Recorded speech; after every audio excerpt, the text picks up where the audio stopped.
living longer, living healthier, living better than ever before. Welcome to Mountain Pacific's Healthy Living for Life, a weekly series that gives you the information, education, and expert insight you need to become an active participant in today's ever-changing healthcare climate.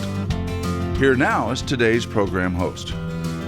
Adverse childhood experiences, or ACEs, are traumatic events endured by people under the age of 18. Studies show ACEs are strongly related to risk factors for disease and health and social well-being throughout the rest of people's lives.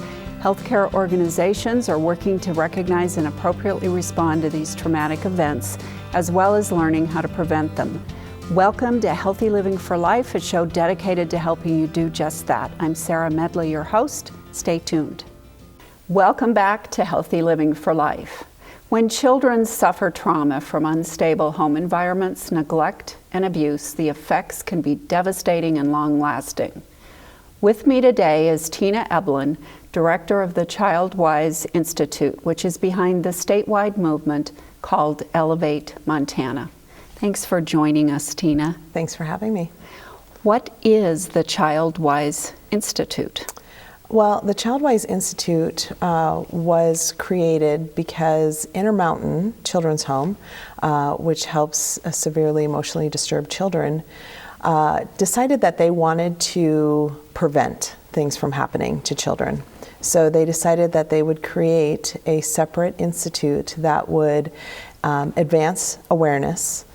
They would also accelerate knowledge and advocate for change so that we can be more preventative instead of reactive to the well-being of Montana's children. So what about Elevate Montana? So Elevate Montana actually grew out of KWYB Institute. So we were trying to think of a way that how do you spread this information to communities, and thought, you know what, we need to elevate Montana to a different level. So it was a grassroots movement that was created to work with communities and really wrap around children and understand that the entire community needs to come together to really elevate the well-being of Montana's children.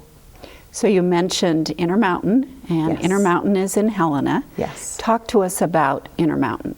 So Intermountain Children's Home is over 100 years old. They serve thousands of kids per day, and they're also in schools. They have group homes. They also do outpatient therapy as well. So it's a very large children's mental health network. Are there KWYB institutes in other states? No, KWYB Institute is strictly in Montana. How about Elevate Montana, similar program elsewhere? Well, we were actually awarded a grant called the Mobilizing Action for Resilient Communities grant, which we were one of 14 communities that received this grant. So there are other programs that are somewhat like Elevate Montana, but not to the scope of having 11 communities involved. So we've introduced the topic of adverse childhood events. Can you talk about ACEs? The Yes. acronym for that? Yes. So adverse childhood experiences are experiences that people could experience between the ages of 0 and 18.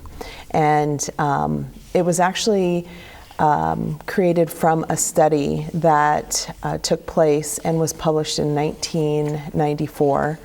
And it was two physicians. One was a weight loss clinic physician, and another one was a cardiac physician out of Georgia.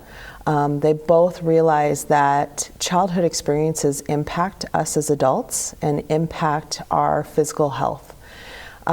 So they did a study. They had 17,000 participants, and what they found was 2/3 of those participants had experienced an adverse childhood experience.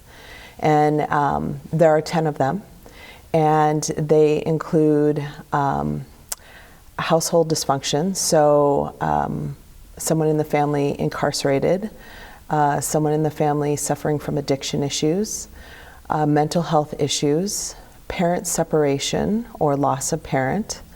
There is neglect.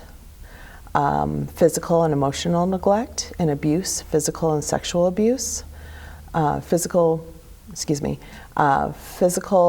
emotional, and sexual abuse. And then there is loved one being, intimate partner violence is another one as well. So the ACE study, when you take that, you add up the score. So you can have a score from 0 to 10. So the ACE score, and I said adverse childhood events, and it's really experiences. Yes. So talk more specifically about how those events or experiences really affect a person's health. So when a child is developing, so your brain doesn't fully develop until the age of 25, so it's constantly changing. And when your body is under what we call toxic stress, and what happens is that your body releases adrenaline to begin with, and that's short-lived. So you have about 30 seconds for your body to use the adrenaline. But when you are experiencing something very traumatic, what can happen is then cortisol is released. And cortisol is important for your body, but what happens during childhood is when you're constantly under stress, that cortisol becomes toxic. And it can cause changes in brain chemistry. And also, if you think about a child whose body is developing, what can happen is with the cortisol, it shunts the blood away from forming organs, for maturing organs. And so it goes out to muscles. So if you can think about a child who's constantly having that cortisol pumping through their body, their organs may not be forming as they normally would. So we've got a little less than a minute left, but can you talk about what an adult could do if they know they experienced some of this trauma in their childhood? Definitely. So as an adult, talking to your healthcare provider is one way. Also mental health professionals. Really, it's about recognizing that these things happen and maybe connecting those links of, oh, I experienced trauma as a child. Maybe this is what is causing issues as an adult. Thank you so much, Tina. Well, we need to pause here for a short break, but coming up next, we will learn about resiliency and trauma-informed care. Stay with us.